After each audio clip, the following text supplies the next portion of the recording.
ብፁዕ አባታችን ብፁዕ አቡነ መልከጼዴቅ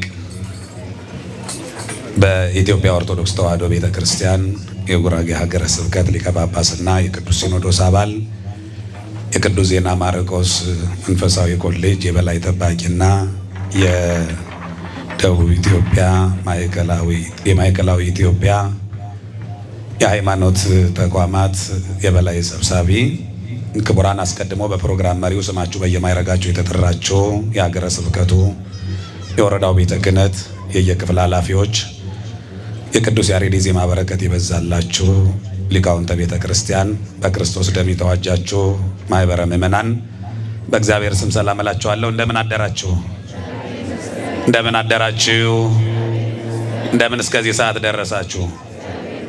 ሞት በነገሰበት የመርዶ ዜና በበዛበት በሰላም አድሮ መገናኘትን ብርቅ በሆነበት በዚህ አሰቃቂ ዘመን የሲኦል ምሳሌ የሆነውን የሌሊቱን ድቅድቅ ጨለማ አሳልፎ ይህን የተደነቀ ብርሃን ያለ ክፍያ የሰጠን የሞት ምሳሌ ከሆነው እንቅልፋችን ቀስቅሶ አፋችንን በምስጋና በዝማሬ በእልልታ የሞላ ፍቅሩ ከወዳጅም ከወላጅም በላይ የሆነው ጌታ ስለማይነገር ብዙ ስጦታው ስለማይከፈልም በጎ ውለታው ክብርና ምስጋና ለተቀደሰው ስሙ ይሁን። ቅዱስ ኤፍሬም በውዳሴው፣ አባ ሕርያቆስ በቅዳሴው፣ ቅዱስ ጊዮርጊስ በሰዓታቱ፣ ቅዱስ ያሬድን በማህሌቱ አወድሰው ያልጠገቧት የቅዱሳኑ ናፍቆት ወላዲተ አምላክ ድንግል ማርያም ከምድር የተገኘች ሰማይ ከሰማይ የሰፋች ዓለም ሰማይና ምድር የማይችሉትን ጌታ በእቅፏ የያዘች ዓለምን በዝናብ አብቅሎ በፀሐይ አብስሎ የሚመግበውን ጌታ ጡቷን ይዛ የመገበች ዓለምን እንደ እንቁላል በመሃል እጁ የያዘውን አምላክ በእጆቿ የታቀፈች ወላዲተ አምላክ ድንግል ማርያም ከፍጡራን ሁሉ በላይ ምስጋና ይድረሳት። ለቅዱሳን ሁሉ እንደየክብራቸው ምስጋና ይድረሳቸው። በድጋሜ እንኳን አደረሳችሁ። ያደረሳችሁን ጌታ ሳትሰስቱ ከፍ አድርጋችሁ ምስጋና ሰውለት።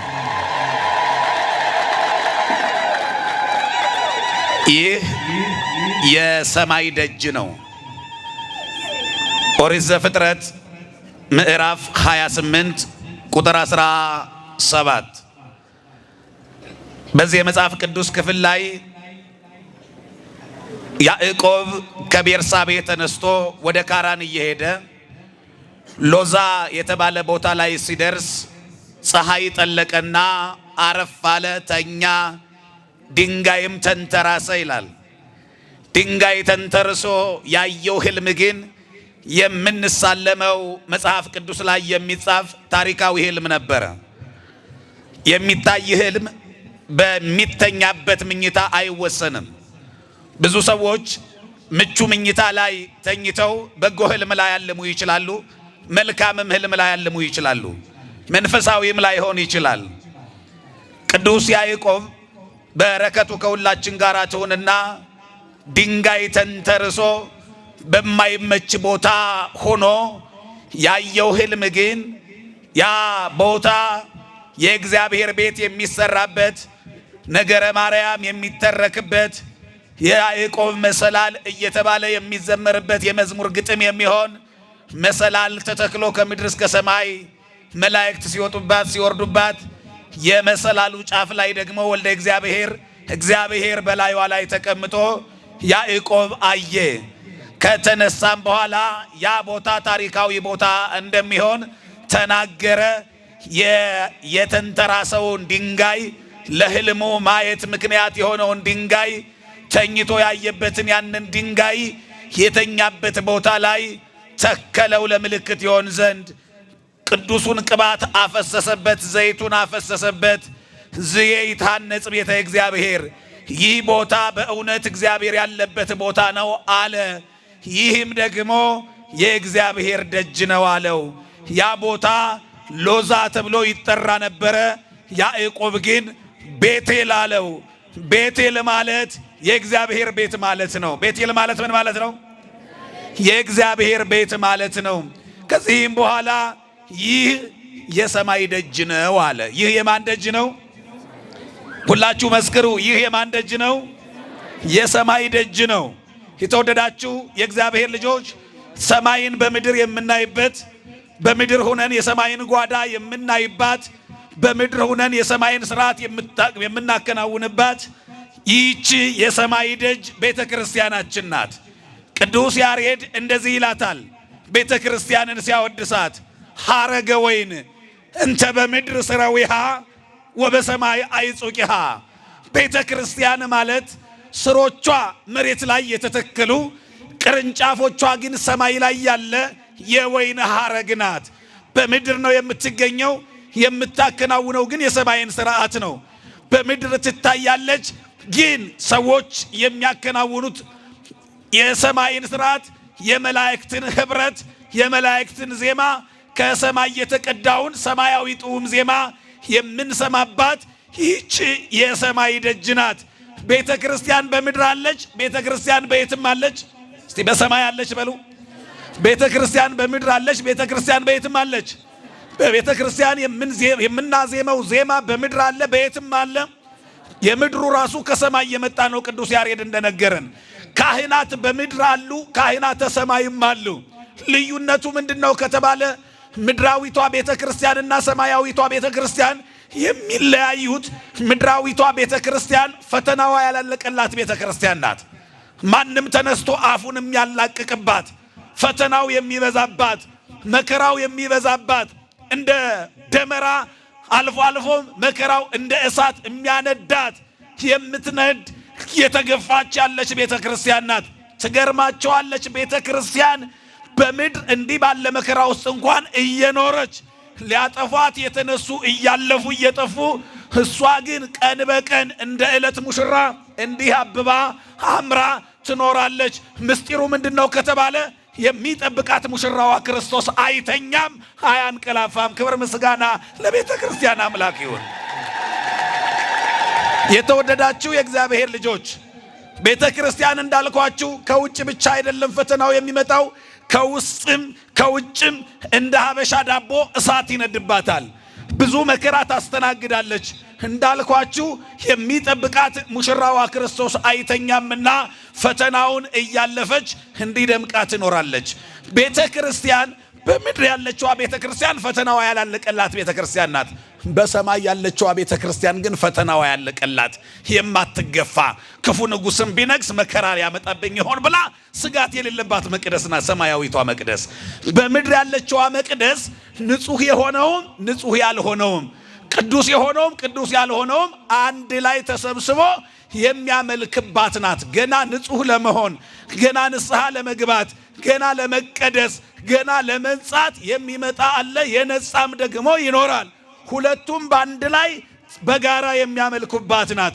ሰማያዊቷ መቅደስ ግን እንደ መገበሪያ ስንዴ የተለቀሙ ንጹሐን ቅዱሳን ብቻ ስርዓተ አምልኮ የሚፈጽሙባት መቅደስ ናት። ምድራዊቷ መቅደስ እንዳልኳችሁ አገልጋዮቿ ያልፋሉ። አገልጋዮቿ ገና ወደፊት ፈተና ይገጥማቸዋል። ሰማያዊቷን መቅደስ የሚያገለግሉት ያንን የሥላሴን ዙፋን ስብሐት ወክብር ለስሉስ ቅዱስ ይደሉ ብለው የሚያጥኑ ካህናቱ ግን ሰማያውያኑ ካህናት መጨረሻቸው የሰመረላቸው ነገ ምን ይሆኑ ይሆን ብለው ሲከተሏቸው የነበሩ ሰባኪያን ትናንትና በምድር እያሉ መጨረሻቸው አላምር ብለዋል። ስለዚህ የመጀመሪያዎቹ ያመናቸውና የተቀበልናቸው ስለወደቁ ቀጣዮቹም አገልጋዮች እንደነዚያ ይወድቁ ይሆን የሚል ስጋት አለ። በምድራዊቷ መቅደስ የሚያገለግሉ ሰማያዊቷን መቅደስ የሚያገለግሉት ግን ሰማያውያን ካህናተ ሰማይ ወደፊት መጨረሻቸው ምን ሊሆን እንደሚችል በዚሁ ምስጋና ለዘላለም እንደሚቀጥሉ የተመሰከረላቸው የተጣራ ሕይወት ያላቸው ናቸው። የተወደዳችሁ የእግዚአብሔር ልጆች ደግማችሁ ቃሉን በሉልኝ። ይህች በሉ የሰማይ ደጅ ናት። ሰማይን ያየነው በዚች ቤት በኩል ነው። ይሄ ሲከፈት ነው ሰማይ አብሮ የሚከፈተው። ሰማይም የምንገባው እዚህ በምናከናውነው ስርዓተ አምልኮ በምንፈጽመው መንፈሳዊ ስርዓት ነው። ሰማይን አይተን በሰማይ ላለው ጌታ የተገዛ ነው። እዚህ መቅደስ መጥተን በ40ና በ80 ቀናችን በተሰጠን ስመ ክርስትና ነው። ወንዶቹ በ40 ሴቶቹ በ80 ቀን መጥተን የመጀመሪያውን ክትባት የወሰድነው የክርስቶስን ሥጋ በመብላት የክርስቶስን ደም በመጠጣት ነው። ለአቅመ አዳም ለአቅመ ሔዋን ስንደርስም በክብር የምትሞሽረን ይቺው ቤተ ክርስቲያን ናት።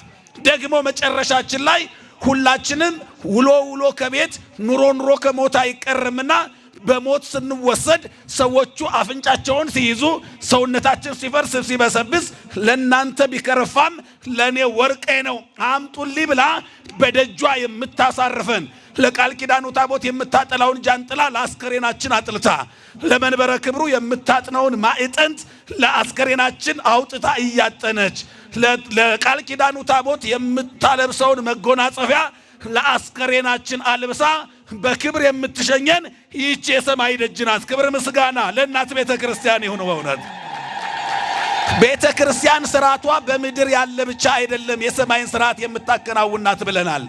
ቤተ ክርስቲያን እንዲህ ድንቅ ከሆነች ቤተ ክርስቲያንን እንዲህ ካየናት ይህች የሰማይ ደጅ ከሆነች በሰማይ ያለውን ስርዓት በምድር የምናከናውንባት ከሆነ ካህናቱ ባንዱ በር ወጥተው ባንዱ በር የሚገቡት ስለሚቀርባቸው አይደለም።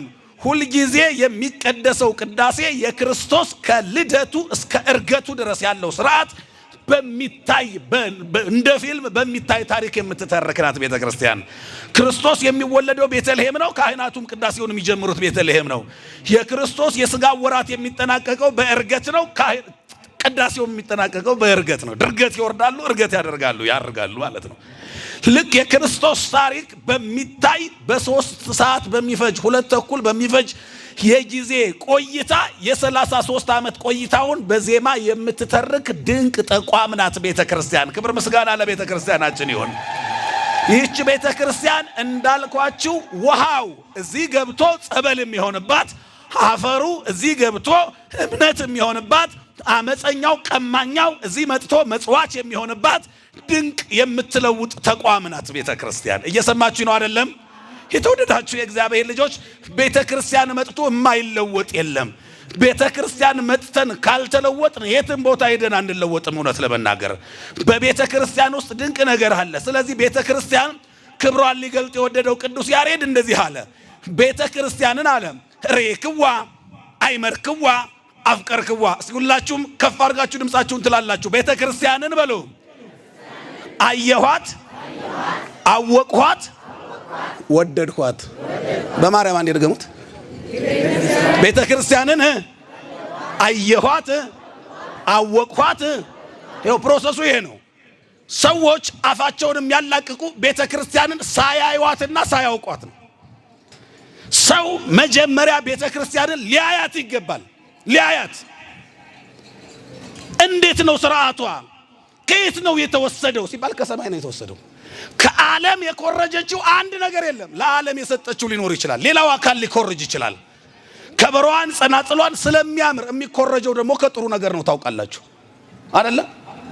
አሁን ከቤተ ክርስቲያን የሚወሰደው ብዙ ነው። የቤተ ክርስቲያን የሆነውን ነገር ወስደው ማጌጫ ማድረግ የሚፈልጉ ብዙዎች ናቸው። ለምን? ፎርጅድ ነገር የሚሰራው ኦሪጂናል የሆነ ጥሩ ነገር ሲኖር እሱን ተመስሎ ነው ሌላ ነገር የሚመጣው። የመጀመሪያዋ ንጽሕት ርትዕት የቀናች ሃይማኖት ኦርቶዶክሳዊት ቤተ ክርስቲያን ለዘመናት እያበራች እንዲህ ተውባ የኖረች ንጽሕት የክርስቶስ ሙሽራ ክርስቶስ በደም ያጌጠላት ሙሽሪት ቤተ ክርስቲያን ዘበእንቲአሃ ለቤተ ክርስቲያን ይላታል ቅዱስ ያሬድ። ስለዚህች ሙሽራ ነው ክርስቶስ ያንን ዋጋ የከፈለው። ይህቹት ሙሽሪት ቤተ ክርስቲያን ያ ሙሽራ ያንን ዋጋ የከፈለው ለዚህች ሙሽራ ነው ይላል። ክርስቶስን ቤተ ክርስቲያን ስትጠራው ሙሽራዬ ብላ ነው። እስቲ በሉ ምን ብላ ነው? በማርያም አንዴ ድገሙት። ትወድሶ መራት አለ ቅዱስ ያሬድ። ሙሽሪት ቤተ ክርስቲያን ሙሽራዋ ክርስቶስን እንዲህ ብላ ትጠራዋለች። ሙሽራዬ ሆይ ቃልህ ያምራል። ቃልህ ምን ይላል? የዛ ሙሽራ ቃሉ እንዴት ያምራል ባካችሁ! እየቃተተ ችንካር በእጁ ጠልቆ የሚናገረው ያ ቃል ያምራል። መራራ ሐሞት እየጠጣ የሚናገረው ጣፋጭ ነው። እንዴት አይነት ቃል ነው! እንዲህ አይነት ሙሽራ ማን ነው ያየው? አለ ቅዱስ ዮሐንስ አፈወርቅ። መኑ ዘርየ መራዌ ዘይጠብ ስጋሁ በጊዜ ከብካቡ የተበላ ለግሙራ። እንዲህ አይነት ሙሽራ ማን ነው ያየው? በሰርጉ ቀን ታዳሚዎቹን ጠርቶ ታዳሚዎቹ ተሰብስበው ድንኳኑን ሲሞሉ የራሱ ስጋ እየቆረጠ የሚያበላ ሙሽራ ያየ ማን ነው? ያ ሙሽራ ክርስቶስ ነው። ይችቱ ሙሽራይቱ መኑ ዘርየ መራዌ ዘይቀድህ ደግሞ በጊዜ ከብካቡ ወይስተይ ለግሙራ። እንዲህ አይነት ሙሽራ ሲያየ ማን ነው? በሰርጉ ቀን ለታዳሚዎቹ የራሱን ደም እየቀዳ የሚያጠጣ ሙሽራ ያ ሙሽራ ክርስቶስ ነው። ክብር ምስጋና ለአምላካችን። ያ ሙሽራ እንዲህ አይነት ሙሽራ ያየው ወይ አለ ወይ? እርቃኑን ሆኖ ያጌጠ እርቃን እኮ እርቃን ነው። እርቃን ክብር የሚሆነው ክርስቶስ ላይ ሲሆን ነው። አያችሁ በደም ያጌጠ ሙሽራ። እንዲህ አይነት ሙሽራ ያየ ማን ነው? በእጆቹ ለቃል ኪዳን ቀለበት አይደለም ያደረገው፣ ችንካር ነው የተሰካው፣ ግን ያምራል። ያ ሙሽራ በደም አጌጧል። እንዲህ አይነት ሙሽራ ያየ ማን ነው? ሙሽራ እኮ ቢጠጣውም ባይጠጣውም በሰርጉ ቀን ብዙ መጠጥ ከፊት ለፊቱ ይደረደራል። የፈለገውን እያስከፈተ ይጠጣል። ያ ሙሽራ ግን መራራ ሐሞት እየጠጣ የተሞሸረ ሙሽራ ነው። የዚያ ሙሽራ ሙሽሪት ይችት ቤተክርስቲያን ሁሌ ትናፍቃለች። ያንን ሙሽራ ተዘጋጅታ ትጠብቀዋለች። እንዲህ ተኩላ እንዲህ አምራ እንዲህ ደምቃ በቃለ እግዚአብሔር ትጠብቀዋለች። ማራናታ ትለዋለች፣ ና ቶሎ ና ትለዋለች። ይቺ ሙሽሪት ያ ሙሽራዋ መጥቶ እስኪ ጠቀልላት እስከ ዳግም ምጽአት ትጠብቀዋለች። ቤተክርስቲያንን ምን አልኳት አለ ቅዱስ ያሬድ? እስኪ አየኋት በሉ። አየኋት። የመላእክት ሥርዓት በምድር ይከናወንባታል። አመፀኛው አመንዝራው መጥቶ ጻድቅ ይሆንባታል፣ ንጹህ ይሆንባታል። አየኋት። ከዛ አጠናሁና ምን አልኳት? አወቅኋት። ማወቅ ያስፈልጋል። አሁን ቀጥሎ ማወቅ፣ ማጥናት፣ መማር አፍን ከማላቀቅ በፊት ምንድነው ይሄ ምስጢር? ቅድም እንዳልነው ቅዱስ ያዕቆብ ድንጋዩን መሰረት ድንጋይ ያደረገ ዘይት ቀባው ብለናል። አባቶቻችን የያዕቆብ ምሳሌ የሆኑት አባቶቻችን ብፁዓን አበው የመሰረት ድንጋዩን ይጥላሉ፣ ቅባ ቅዱስ ይቀቡታል፣ ቅዱስን ቅባት ይቀቡታል። ቤተክርስቲያኑ ተሰርቶ ሲያልቅ ይባርኩታል፣ ያከብሩታል። ዝም ብሎ የመጣ አይደለም፣ መጽሐፍ ቅዱስ ላይ ያለ ነው። ስለዚህ ቤተክርስቲያንን ምን ማለት ያስፈልጋል? ማወቅ። አወቅኳታል፣ አየኋት፣ አጠናኋት፣ አወቅኳት። መጨረሻ ላይ ምን አልኳት? ወደድኳት። በቃ ከዚህ በኋላ ያለው እስከ ደም ጠብታ ነው፣ እስከ መጨረሻዋ ህቅታ የሚሆነው በደም ስር ትዋሃዳለች። ከዚያም በኋላ ማተቤ ከሚበጠስ አንገቴ በጠስ ወደ ማለት ሰማዕትነት ያድጋል ክርስትና። ስለዚህ ክርስትና ይሄን ያህል መንገድ ያለው ነው። ቤተክርስቲያን እንዲህ ጥልቅ የሆነች ናት። በእኛ በኮልታፋ አንደበት በዚህ አጭር ጊዜ በዚህ ስልቹ አንደበት ደግሞ ጆሮም ደግሞ ተሰምቶ የሚያልቅ አይደለም። ንገራ ቤተክርስቲያን ክብር ያላት ቤተክርስቲያን ነው። ይህችን ቤተክርስቲያን ነው የሰራቸው። ብዙዎቹ ቅዱሳን ይሄንን ክብር አላገኙ። በነገራችን ላይ ዳዊት ቤት ግን ልሰራ በእኛለሁ አለ እግዚአብሔር። ንጉስ ነው፣ ባለ ሀብት ነው፣ የሰው ኃይል አለ፣ ስልጣኑ አለ፣ ሁሉ በእጁ ሁሉ በደጁ ነው። እግዚአብሔር ግን ዳዊትን ቤቴን እንድትሰራ አልፈልግም አለና ከለከለው። በእጅህ ደም አለ፣ እጅህ ንጹህ አይደለም፣ ኃጢአት ሰርተሃል፣ ለጣዖት ሰግደህ ለኔ አሰግድም፣ ደም አፍስሰህ በኔ ቤት ደግሞ የኔ ደም የሚቀዳበትን መቅደስ አሰራም አለና እግዚአብሔር ከለከለው። ልጁ ሰሎሞን ግን ያንን አባቱ የተመኘውን ሰራ። ሰርቶ ሲጨርስ ሰሎሞን እንዲህ ብሎ ጸለየ፣ ጌታዬ ሆይ ሰማይ ያንተ ነው፣ ከሰማይ በላይም ያለው ሰማይ ያንተ ነው። ሰማይ ያንተ ከሆነ ከሰማይ በላይም ያለው ሰማይ ያንተ ከሆነ እኔ የሰራሁልህ ቤትማ ምንኛ ያንስህ ይሆን? ለካ ትልቅነቱ ቤተ መቅደሱ ለኔ ነው፣ ላንተማ ሰማይ ማደሪያ ሆኖ ምን ቤት ነው የሚበቃ? ሰማይ ላይ ሆነ ምድር መረገጥ የምትችል፣ በሰማይ ያለ ምድርን መረገጥ የምትችል፣ ሰማይ መቀመጫ ምድር መረገጫ የሚሆንልህ ላንተ ገናና ንጉሥ ምን አይነት ቤት ነው የሚበቃ? እኔ ልትባርከኝ ነው ለካ፣ እኔ ልታከብረኝ ነው ለካ የፈቀድክልኝ። ተመስገን ብሎ አመሰገነው። ተመስገን በሉት ይሄንን ጌታ ፈቅዶልናል። አያችሁ፣ በዚህ መቅደስ የተሳተፋችሁ ሰዎች ካላችሁ ይውላችሁ እግዚአብሔር ፈቅዶልና አሻራዬን እንዳስቀምጥ ስለረዳኸኝ ብላችሁ ምስጋናው፣ ሌላው ውዳሴው፣ ሌላው ነገር ሞቅታ ውስጥ አስገብቷችሁ እንዳትፈተኑ። ለእግዚአብሔር ስጋውን ቆርሶ ላበላችሁ አባት ነው ይሄን ያደረጋችሁት። በቃ ምንም ከማንም አምጥታችሁ አላደረጋችሁትም። ከማን ነው? ከእግዚአብሔር ነው። ያንተን ላንተን የሰጠነው በሉት እግዚአብሔርን። እግዚአብሔር እንደዛ ነው ባህሪው። ትምህርተ ኅቡዓት በተባለው ድርሰት ሊቃውንቱ ዘያአሲ ተወካፊ ነው የሚሉት። ብዙ ሰጥቶ ትንሽ የሚቀበል፣ 100 ብር ሰጥቶ ስንት ስጡኝ የሚል 10 ስጡኝ የሚል። 10ሩ ምን ሊያደርገው ነው? 100 አድርጎ ሊሰጥ ነው መልሶ። አሁንም 100 አድርጎ ይሰጥና ደግሞ 10ሩን አምጣ ይላል። ቀጣይ ለምንድን ነው? አሁንም 100 ለማድረግ ነው። ዘያአሲ ተወካፊ ነው። ሰጥቶ የሚቀበል ተቀብሎ የሚሰጥ አብዝቶ የሚሰጥ ነው። ስለዚህ ከማንም አምጥተን የሰጠነው የለም ለእግዚአብሔር። ከሱ የተቀበልነውን ለሱ አድርገናል። ለዚህ በረከት መርጦናል። ተመስገን በሉት እግዚአብሔርን። አሜን፣ ይክበር ይመስገን ያምላክ። ስለዚህ ቤተክርስቲያን ይችናት። ቤተክርስቲያን እንዲህ ውለታ ከዋልንላት ካደረግን በምንድነው የምንለየው? ቤተክርስቲያን ስጦታችንን ተቀብላ ምንድነው የምታደርግልን የሚለውን አንድ ነገር ብቻ ልገላችሁ። ቅዳሴ በተቀደሰ ቁጥር የማይቀር አንድ ጸሎት አለ። በእንተለ ያበው መባአ ነው የሚባለው። ስጦታ ስለሚሰጡ ሰዎች የሚጸልይ ዛሬ ተቀድሷል፣ ዛሬም ተብሏል። ነገ ቢቀደስም ነገም አይቀርም ይሄ ጸሎት በግዕዙ ስለሚባል ነው። እዚያ ላይ ቤተክርስቲያን ምን አይነት ድንቅ ባለውለታ ውለታማ ትረሳ እዚህ ያሳለፋችሁትን ይሄን ጊዜ እንኳን የባከን አድርጋ ማትቆጥር ወደ ገንዘብ ቀይራ ዋጋ የምታሰጥ ቤተክርስቲያን መሆኗን የምታዩት እንደዚህ ይላል። እዚያ ጸሎት ላይ ስጦታ የሰጡትን ሰዎች ትልና በአራት ትከፍላቸዋለች፣ ትመድባቸዋለች። በምድብ ዘብዙህ ወዘህዳት ዘህቡ ወዘገሃድ ይላል። ብዙ የሰጡትን በቸርነትህ ተቀብለ ባርካቸው። እየሰማችሁ ነው? ሥላሴ ልመናችሁን ይስማችሁ። ምን የሰጡትን አልኳችሁ? ብዙ የሰጡትን በቸርነትህ ተቀብለ ባርካቸው። ደግሞ ትንሹን አባቸው አሁን ይችላል እግዚአብሔር ምን ብዬ ነው የምሰጠው ብለው እየተሸማቀቁ እየተሳቀቁ እንደዛች እንደ ጸሪቅ እንደመበለቷ ያመጡትንም በቸርነትህ ተቀብለ ባርካቸው። ስንት አይነት ስጦታ ምንና ምን? ብዙና ትንሽ። ከዛ በኋላ ደግሞ በግልጥ ስሜ እገሌ ይባላል ይሄንን ያህል ሽብር ብለው በግልጥ የሰጡትንም በቸርነትህ ተቀብለ ምን በላቸው። በስውር ስሜን እግዚአብሔር ያውቀዋል ብሩንም እግዚአብሔር ያውቀዋል ብለው በስውር የሰጡትንም ካንተ የተሰወረ የለምና ተቀብለ በቸርነትህ ምን በላቸው። ስንት አይነት ሰጫየን? አሁን ስንት አይነት? አንደኛ ብዙ፣ ሁለተኛ፣ ሶስተኛ፣ አራተኛ። ይሄን ካለች በኋላ ለካ የተረሳ ሰው አለ። ወለኢለሂ አልቦ የሚሰጡት የሌላቸው ሆነው አለች። ወይኔ ቢኖረኝ ኑሮ እኮ እኔም እንደነሱ ሰጥቼ ባረክ ነበር ብለው የተመኙትን አለ ተወከፍ ፍቶቶሙ ምኞታቸውን እንደ ስጦታ ቆጥረህ ተቀብለ ባርካቸው እነሱንም። አቤት ቤተክርስቲያን፣ አቤት ቤተክርስቲያን፣ አቤት ቤተክርስቲያን። ቢኖራቸው ቤተክርስቲያኑ ሰርተውታል። በዚህ የደከማችሁ በመቅደሱ ለመቅደሱ ትጋት ይሄን ቀን ለማየት የተጋችሁ ሁላችሁ በጎ ነገር ሰርታችኋል። በዘመናችሁ ሁሉ በጎ ነገር ይሁንላችሁ። የሰማነውን ይባርክልን።